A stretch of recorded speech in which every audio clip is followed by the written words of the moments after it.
एक छोटे से गांव धर्मपुर में श्यामू नाम का एक गरीब आदमी अपनी बूढ़ी माँ के साथ रहता था। श्यामू के पास कोई जमीन नहीं थी। इस वजह से वो जंगल से लकड़ी काटकर बेचता और उसी से अपना और अपनी माँ का गुजारा करता था। एक दिन, श्यामू बेटा, जल्दी निकल जा, सूरज उग आया है। जंगल जाने में देर कर देगा तो शाम तक लकड़ी काट कर लौटना मुश्किल हो जाएगा। हाँ माँ, मैं अभी निकलता हूँ, तू चिंता मत कर।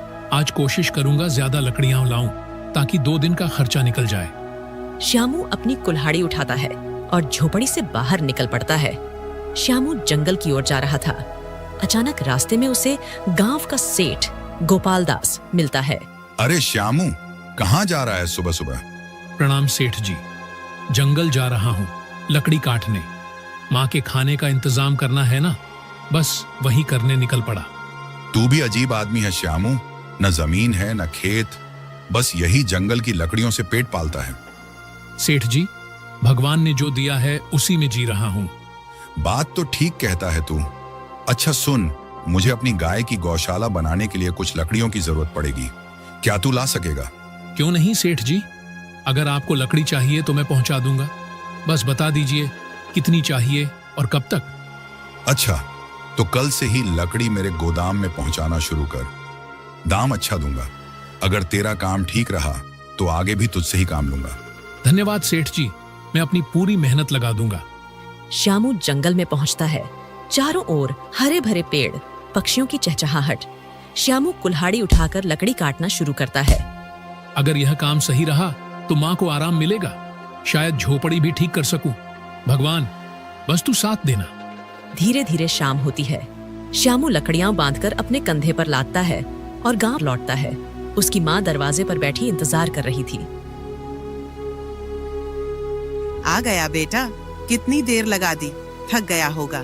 हाँ माँ, पर आज मन खुश है। सेठ जी ने मुझसे ढेर सारी लकड़ी मंगवाई है। अगर काम सही हुआ तो आने वाले दिन बदल सकते हैं। भगवान तेरा भला करे बेटा, तेरी मेहनत रंग लाएगी। माँ बचे हुए राशन से खाना बनाती है। फिर दोनों खाना खाते हैं। शाम का समय, आसमान पर काले बादल छा जाते हैं। तेज हवाएं चलने लगती हैं। अचानक बारिश शुरू हो जाती है। गांव की पगडंडियां कीचड़ से भर जाती हैं। झोपड़ी के अंदर श्यामू की बूढ़ी माँ खाट पर लेटी थी। बारिश में चल रही ठंडी हवा से श्यामू की माँ को तेज बुखार हो गया था। ओ राम, ओ श्यामू, मेरा सिर जल रहा है बेटा। अरे माँ, ये क्या हो गया? तेरा शरीर तो तपा हुआ है। तू बिल्कुल चिंता मत कर, मैं अभी तेरे लिए दवा लेकर आता हूँ। इसके बाद श्यामू तुरंत भीगते हुए बाहर निकल जाता है। तेज बारिश में श्यामू की हालत भीग कर बदतर हो जाती है। वह भीगते हुए सेठ गोपाल दास के हवेली पर पहुंचता है और दरवाजा खटखटाता है। तभी दरवाजा खुलता है और सेठ अंदर से निकलता है। अरे श्यामू, तू इस वक्त और इस बारिश में यहाँ क्या कर रहा है? सेठ जी, मेरी माँ को तेज बुखार हो गया है। हालत बहुत खराब है। घर में न दवा है न राशन। मुझे पैसों की सख्त जरूरत है। तो तू चाहता क्या है? सेठ जी, मुझे कुछ ज्यादा पैसे उधार दे दीजिए। मैं कुछ पैसे लकड़ी में कटवा दूंगा और बाकी मैं मजदूरी करके लौटा दूंगा। ठीक है श्यामू, पैसे तो मैं दे दूंगा, लेकिन ब्याज देना होगा। ब्याज? सेठ जी, मैं गरीब आदमी हूँ, ब्याज के साथ पैसे कैसे लौटाऊंगा? तो सुन, मैं बिना ब्याज के पैसे नहीं देता। यदि ब्याज के साथ पैसे देने हैं तो बता, वरना पैसे भूल जा। ठीक है सेठ जी, जो शर्त आप कहें मैं मान लूंगा। ये ले कुछ रुपए, और याद रखना श्यामू, ब्याज सहित पैसे समय पर चुका देना, वरना तू जानता ही है। धन्यवाद सेठ जी, मैं मेहनत करके एक एक पैसा चुका दूंगा। श्यामू बारिश में फिर से भीगता हुआ वैद्य जी की झोपड़ी की ओर दौड़ता है। वैद्य जी एक दिया लेकर दरवाजा खोलते हैं। अरे श्यामू, इस तूफानी बारिश में यहाँ क्या कर रहा है? सब ठीक तो है? वैद्य जी, मेरी माँ को तेज बुखार हो गया है। कृपा करके कुछ दवा दे दीजिए। ओह ठीक है, रुक, मैं अभी जड़ी बूटियां तैयार करता हूँ। वैद्य जी जल्दी से एक छोटी थैली में दवा भरकर श्यामू को देते हैं। ये दवा हर 3 घंटे में देना, माँ को आराम मिलेगा। धन्यवाद वैद्य जी। श्यामू पैसे देकर झोपड़ी की ओर लौटता है। माँ देखो, वैद्य जी से दवा ले आया हूँ, यह लो, अभी खा लो। श्यामू माँ को दवा खिलाता है और पानी पिलाता है। कुछ देर बाद माँ का पसीना छूटता है। अरे अब थोड़ा आराम लग रहा है बेटा। भगवान का शुक्र है माँ, तू जल्दी ठीक हो जाएगी। अगली सुबह माँ कुछ बेहतर महसूस कर रही थी। श्यामू थका हुआ पास बैठा था। श्यामू बेटा, एक बात पूछूं? यह दवा और खर्च के लिए पैसे तू कहाँ से लाया? माँ, कल रात मैं सेठ गोपाल दास के पास गया था, उनसे उधार लिया है, मगर सेठ ने ब्याज की शर्त रखी है। ओह बेटा, ब्याज वाला पैसा गरीब आदमी को और गरीब बना देता है। हमें सोच समझकर कदम रखना होगा। हाँ माँ, लेकिन उस समय और कोई रास्ता ही नहीं था। माँ कुछ देर सोचती है। श्यामू, क्यों न तू इन बचे हुए पैसों से समोसे बनाकर बेचने लगे। देख, इस बरसात में लकड़ी सुखाना और बेचना मुश्किल होगा, पर गर्मा गर्म समोसे लोग खुशी से खरीदेंगे। अरे माँ, यह तो बहुत अच्छा सुझाव है। अगर काम चल पड़ा तो हम धीरे धीरे सेठ का उधार भी चुका देंगे। हाँ बेटा, मेहनत ईमानदारी से करोगे तो भगवान जरूर साथ देगा। इसके बाद श्यामू कुछ पैसे लेकर गांव की किराना दुकान पर पहुंचता है। राम राम लाला जी, मुझे बेसन, तेल, हरी मिर्च, धनिया और मसाले चाहिए। समोसे बनाने का सामान दे दीजिए। अरे श्यामू, तू लकड़ी का काम छोड़ अब समोसे बनाएगा? वाह रे किस्मत। हाँ लाला जी, वक्त के अनुसार रास्ता बदलना ही पड़ता है। मेहनत करूंगा, सब ठीक होगा। दुकानदार सामान तौलकर थैली में रख देता है। श्यामू पैसे चुका देता है और घर की ओर लौट पड़ता है। उसकी माँ पहले से तैयार बैठी थी। माँ, सारा सामान ले आया हूँ, अब काम शुरू करें। हाँ बेटा, आज हम दोनों मिलकर मेहनत करेंगे। देखना, सब अच्छा होगा। दोनों मिलकर समोसे बनाते हैं। झोपड़ी में समोसों की खुशबू फैल जाती है। श्यामू, यह तो बहुत अच्छे बन रहे हैं। इन्हें बेचने ले जा और ईमानदारी से मेहनत कर। हाँ माँ, आज से हमारी नई शुरुआत होगी। श्यामू समोसे एक टोकरी में रखता है और सिर पर उठाकर बाजार की ओर निकल पड़ता है। बाजार में लोगों की भीड़ थी। श्यामू सड़क के किनारे एक साफ जगह पर टोकरी रखता है और ऊंची आवाज में समोसे बेचना शुरू करता है। गर्मा गर्म समोसे, ताजे और स्वादिष्ट समोसे। कुछ लोग उसके आसपास रुककर देखते हैं पर समोसे नहीं खरीदते। पास ही एक और ठेला लगा था जहां पहले से समोसे बिक रहे थे। उस ठेले का मालिक था हेमू, जो वर्षों से बाजार में समोसे बेचता आ रहा था। अरे ये क्या? ये श्यामू लकड़हारा ये समोसे बेचेगा, और वो भी मेरे सामने? इसकी इतनी हिम्मत! हेमू श्यामू की ओर घूरता है। ठीक है, अब देखता हूँ कि ये कैसे समोसे बेचता है। इसे सबक सिखाना ही पड़ेगा। श्यामू ग्राहकों को बुलाने में व्यस्त था।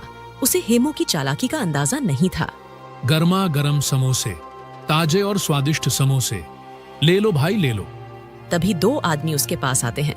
अरे श्यामू, तू लकड़हारा था ना, अब समोसे बेच रहा है? हाँ भाई, करना पड़ता है। पेट पालने के लिए मेहनत करनी ही पड़ती है। चल ठीक है, जरा हमको भी समोसे खिला। देखे तेरे समोसे कैसे हैं। श्यामू खुशी से तुरंत 2 समोसे निकालकर उन्हें देता है। लीजिए भाई, ताजे गर्मा गर्म समोसे हैं, जरूर पसंद आएंगे। दोनों आदमी एक एक निवाला खाते हैं। अचानक वे चेहरे बिगाड़ लेते हैं और समोसे जमीन पर फेंक देते हैं। अरे ये क्या बनाया है? बिल्कुल बेस्वाद, न नमक है न मसाले का स्वाद। यह समोसे खाने लायक ही नहीं है। श्यामू, तुझे किसने समोसे बनाना सिखाया? एकदम बकवास हैं ये। ऐसे तो कोई ग्राहक तेरे पास नहीं आएगा। लोग यह देख हंसने लगते हैं। श्यामू का चेहरा उतर जाता है। उसकी आंखों में आंसू भर आते हैं। हे भगवान, इतनी उम्मीद से काम शुरू किया था, क्या सच में मैं समोसे बेचने लायक नहीं हूँ? पास खड़ा हेमू ये दृश्य देखकर मन ही मन मुस्कुराता है। हाँ हाँ, यही होता है जब कोई मेरे सामने समोसे बेचने की कोशिश करता है। अब देखता हूँ ये श्यामू कितने दिन टिकता है। अरे भाइयों, क्यों उन बेस्वाद समोसों के चक्कर में पड़े हो? आओ मेरे पास आओ, यहाँ गर्मा गर्म चटपटा और मजेदार समोसा मिलेगा। दोनों आदमी हेमू के ठेले की ओर बढ़ते हैं। आसपास खड़े अन्य ग्राहक भी हेमू के पास जाने लगते हैं। हाँ भाई, हेमू के समोसे तो हमेशा लजीज होते हैं, चलो वहीं खाते हैं। धीरे धीरे सभी लोग हेमू के ठेले पर जुट जाते हैं। श्यामू अकेला सड़क किनारे अपनी टोकरी लिए रह जाता है। लगता है आज कोई भी मेरे समोसे नहीं खरीदेगा। श्यामू निराश मन से अपनी टोकरी उठाता है और भीगी आंखों के साथ घर लौट आता है। झोपड़ी के दरवाजे पर उसकी माँ इंतजार कर रही होती है। क्या हुआ बेटा, समोसे बिके नहीं क्या? श्यामू चुपचाप टोकरी जमीन पर रख देता है। माँ, बाजार में सबने मेरे समोसे बेस्वाद कहकर फेंक दिए, किसी ने पसंद नहीं किए और सारे पैसे भी इसमें लग गए। अब सेठ का कर्ज कैसे चुकाएंगे? बेटा चिंता मत कर, हर नया काम शुरुआत में कठिन होता है। भगवान तेरे लिए कोई न कोई रास्ता जरूर निकालेंगे। वे दोनों बात कर ही रहे थे, तभी बाहर से आवाज आती है। दरवाजे पर सेठ गोपालदास अपने 2 आदमियों के साथ खड़ा था। अरे श्यामू, कहाँ है तू? बाहर आ, आज हिसाब करना है। माँ, ये तो सेठ है, लगता है पैसे वसूलने आया है। हिम्मत रख बेटा, सच बोलना, भगवान सब देख रहे हैं। श्यामू अपनी माँ के साथ बाहर आता है। सेठ गोपालदास अपनी मूंछों पर ताव देते हुए खड़ा था। सेठ जी, मुझे पता है कि आप पैसे लेने आए हैं, मगर क्षमा कीजिए, अभी मेरे पास कुछ भी नहीं है। मैंने आपसे जो रुपए लिए थे वो सब समोसे के काम में लगा दिए। अभी काम अच्छा नहीं चल रहा, लेकिन जैसे ही काम संभल जाएगा मैं आपके पैसे चुका दूंगा। ये सुन सेठ भौहें चढ़ाता है और ऊंची आवाज में बोलता है। अरे मुझे बेवकूफ मत बना, तेरे समोसों का क्या भरोसा, बिके या न बिके। मैं यहाँ हाथ पर हाथ धरे कब तक बैठा रहूं? मैंने तुझे उधार पैसे दिए थे, कोई मजाक नहीं किया था। श्यामू सिर झुका लेता है। उसकी माँ की आंखों में भी आंसू भर आते हैं। सुन ले श्यामू, आज से ये घर मेरा है। जब तेरे पास पैसे हों तब आकर इसे छुड़ा लेना। अभी के अभी अपना सामान बाहर निकालो। सेठ के दोनों आदमी आगे बढ़कर झोपड़ी के अंदर घुसते हैं। वे बर्तन, कपड़े और चटाई उठाकर बाहर फेंकना शुरू कर देते हैं। सेठ जी, ऐसा मत कीजिए, मेरी बूढ़ी माँ कहाँ जाएगी? बेटा सब्र रख, भगवान सब देख रहे हैं। आसपास के कुछ गांव वाले यह दृश्य देखकर इकट्ठा होने लगते हैं, पर कोई भी सेठ के डर से आगे नहीं आता। श्यामू और उसकी माँ अपना सामान उठाकर गांव से बाहर निकलते हैं। चलते चलते वे नदी किनारे पहुंचते हैं। नदी के किनारे पर घास और पेड़ पौधे थे। बेटा अब हम कहाँ रहेंगे? माँ, जब तक भगवान साथ हैं, हम भूखे प्यासे नहीं मरेंगे। यही नदी किनारे एक छोटी सी झोपड़ी बना लेंगे। इसके बाद श्यामू कुछ लकड़ियां और पत्ते इकट्ठा करता है। माँ उसकी मदद करती है। धीरे धीरे दोनों एक छोटी सी कच्ची झोपड़ी बना लेते हैं। देख, अब सिर पर छत तो है, चाहे कितनी भी छोटी क्यों ना हो। हाँ माँ, ये झोपड़ी ही हमारे लिए महल से कम नहीं। कुछ समय बाद श्यामू फिर से अपने बनाए समोसे टोकरी में रखकर बाजार जाता है। उसका चेहरा उम्मीद से भरा था। शायद आज कोई मेरे समोसे खरीदे, शायद आज सब कुछ बदल जाए। वह सड़क किनारे बैठ जाता है और आवाज लगाता है। गर्मा गर्म समोसे, घर के बने समोसे, लो भाई लो। उसी समय एक बूढ़ा कमजोर आदमी लाठी टेकते हुए हेमू के ठेले के पास पहुंचता है। उसका चेहरा भूख से मुरझाया हुआ था। बेटा, सुबह से कुछ नहीं खाया, जरा कुछ खाने को दे दो, पेट में कुछ सहारा हो जाए। हेमू बूढ़े की ओर देखता है, फिर गुस्से में चिल्लाता है। अरे तुझे दिख नहीं रहा यहाँ कितनी भीड़ लगी है? जाओ आगे बढ़ो, न जाने कहां कहां से चले आते हैं। उसी समय श्यामू दूर से यह दृश्य देख रहा होता है। उसकी आंखों में करुणा भर आती है। बूढ़ा आदमी धीरे धीरे लाठी टेकते हुए श्यामू के पास आता है। बेटा, बहुत भूख लगी है, अगर कुछ खाने को हो तो दे दो। श्यामू बूढ़े को देखता है। ठीक है बाबा, वैसे भी मेरे समोसे कोई नहीं खा रहा, आप ही खा लीजिए। श्यामू अपने हाथ से प्लेट में 2 गर्मा गर्म समोसे रखकर बूढ़े को देता है। पहला निवाला लेते ही उसका चेहरा चमक उठता है। वाह बेटा, तुम्हारे समोसे तो बहुत स्वादिष्ट हैं, सचमुच गजब का स्वाद है। बाबा, क्या आप सच कह रहे हो? सब तो कहते थे कि मेरे समोसे बेस्वाद हैं। अरे बेटा, मैं झूठ क्यों बोलूंगा? यकीन न हो तो खुद खाकर देख ले। श्यामू थोड़ी हिचकिचाहट के साथ टोकरी से एक समोसा उठाता है। अरे, ये तो सच में बहुत स्वादिष्ट है। ये कैसे हो गया? श्यामू की आंखों में हैरानी के साथ खुशी भी झलकने लगती है। बूढ़ा आदमी मुस्कुराते हुए श्यामू की ओर देखता है। फिर वह अपनी झोली में हाथ डालता है और एक छोटी सी थैली निकालकर श्यामू को देता है। बेटा, ये बहुत दुर्लभ जड़ी बूटी है। इसे जब भी अपने समोसे में मिलाएगा, तेरे समोसों का स्वाद कई गुना बढ़ जाएगा। लेकिन याद रखना, ये बूटी सिर्फ भलाई के काम में ही इस्तेमाल करनी है। बाबा, आप कौन हैं और मुझे यह सब क्यों दे रहे हैं? बूढ़ा मुस्कुराता है और धीरे धीरे गायब हो जाता है। ये बाबा थे या खुद भगवान का कोई रूप? संध्या तक श्यामू के कुछ और समोसे बिक जाते हैं। वह थका हुआ मगर थोड़ा खुश होकर घर लौट आता है। माँ, आज भगवान ने चमत्कार कर दिया। कुछ समोसे बिक गए और हाँ, एक बाबा ने मुझे एक जड़ी बूटी दी है। बेटा, हो सकता है वह बाबा भगवान के ही भेजे दूत हों। उनकी बात को हल्के में मत लेना। सुबह होते ही श्यामू गांव की किराना दुकान पर पहुंचता है। लाला जी, ये कुछ पैसे हैं, बाकी उधार में लिख लीजिए। मुझे समोसे बनाने का सामान चाहिए। ठीक है श्यामू, तू ईमानदार आदमी है, तेरे लिए उधार लिख दूंगा। श्यामू सामान लेकर घर लौटता है। घर पहुंचकर माँ और बेटा मिलकर समोसे बनाने लगते हैं। श्यामू बाबा की दी हुई जड़ी बूटी उठाता है और मसाले में मिलाता है। जैसे ही जड़ी बूटी मिलती है, रसोई में एक अद्भुत और मनमोहक खुशबू फैल जाती है। माँ, ये कैसी अद्भुत सुगंध है। लगता है सचमुच ये जड़ी बूटी जादुई है। बेटा, अब तेरे समोसे जरूर बिकेंगे। श्यामू ताजे और सुगंधित समोसे टोकरी में भरता है और उम्मीद भरी नजरों से बाजार की ओर चल पड़ता है। बाजार पहुंचते ही समोसे की महक चारों ओर फैलने लगती है और लोग उसकी ओर मुड़कर देखने लगते हैं। तभी दो आदमी उस उत्साह से श्यामू की ओर बढ़ते हैं। अरे भाई, क्या डाला है समोसे में? खुशबू तो बड़ी लाजवाब आ रही है। हाँ भाई, जल्दी खिलाओ, रुका ही नहीं जा रहा। श्यामू मुस्कुराते हुए उन्हें गर्मा गर्म समोसे परोसता है। दोनों आदमी समोसे लेते हैं। वाह भाई, कमाल कर दिया। तुम्हारे समोसों में तो बिल्कुल अलग ही स्वाद है। ऐसा तो हमने कहीं नहीं खाया। सही कहा, ये समोसे तो जैसे मुंह में घुल रहे हैं। भाई, हमें और पैक कर दो। धीरे धीरे लोग इकट्ठे होने लगते हैं। कोई खुशबू से आकर्षित होकर आता है, कोई पहले खा चुके लोगों की तारीफ सुनकर। श्यामू के पास भीड़ लग जाती है। भैया, 2 समोसे इधर भी देना। श्यामू पसीने से लथपथ होते हुए भी प्रसन्नता से सभी को समोसे परोसता जाता है। संध्या तक श्यामू के सारे समोसे बिक जाते हैं। वह टोकरी उठाकर हल्की थकान के साथ मगर दिल में अपार खुशी लिए घर की ओर चल पड़ता है। माँ, आज तो चमत्कार हो गया। मेरे सारे समोसे बिक गए। लोग बार बार तारीफ कर रहे थे। देखा बेटा, भगवान मेहनती और नेक दिल का साथ कभी नहीं छोड़ते। अगली सुबह का बाजार। सुबह सुबह श्यामू टोकरी में ताजे समोसे लेकर बाजार पहुंचता है। समोसे में बाबा की दी हुई जड़ी बूटी मिलाता है।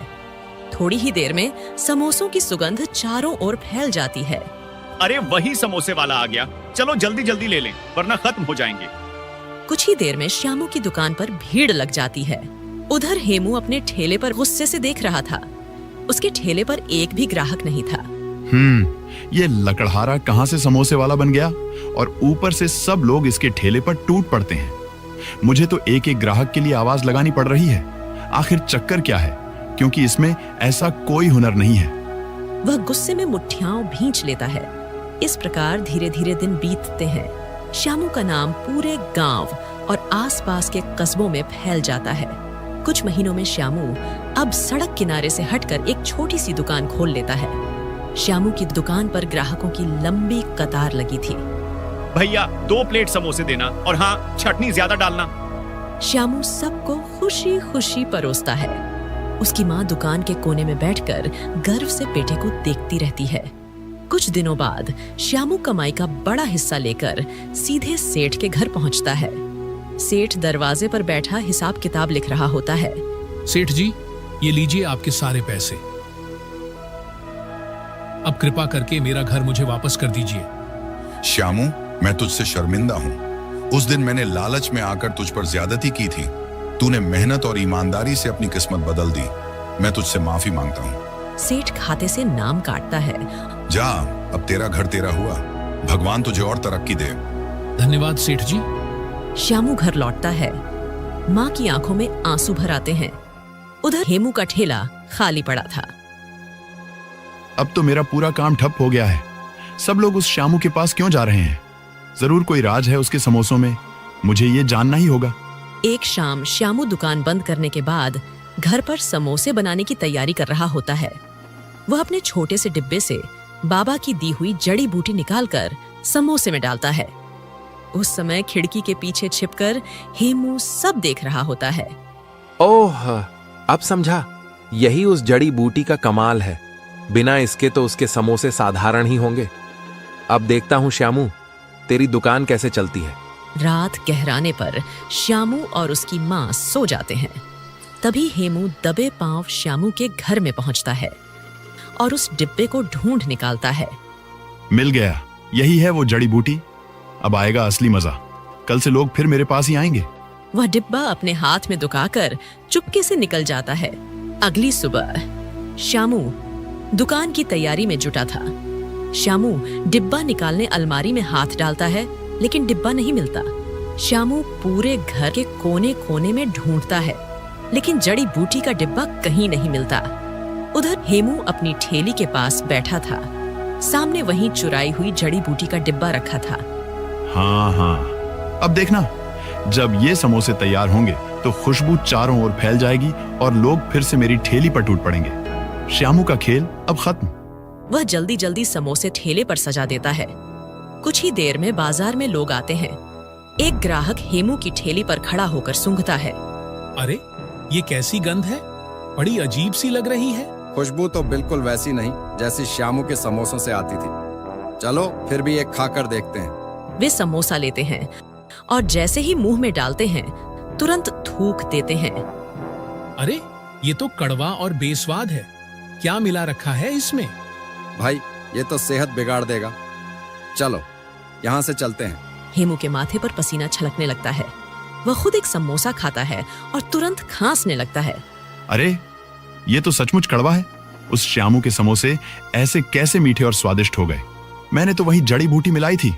वह चिढ़कर डिब्बा फेंक देता है। अचानक तेल की कड़ाही गिर जाती है और आग भड़क उठती है। देखते ही देखते उसकी ठेली जलकर राख हो जाती है। अरे अरे, बचाओ, मेरी ठेली जल गई। सन्नाटे में हेमू राख हुए ठेले को देखता है। आंखों से आंसू बहने लगते हैं। अगली सुबह हेमू सीधे श्यामू की दुकान पर पहुंचता है। श्यामू ग्राहकों को समोसे परोस रहा था। हेमू हाथ जोड़कर उसके सामने खड़ा हो जाता है। श्यामू भाई, मुझे माफ कर दो। मैंने तुम्हारी जड़ी बूटी चुराई थी।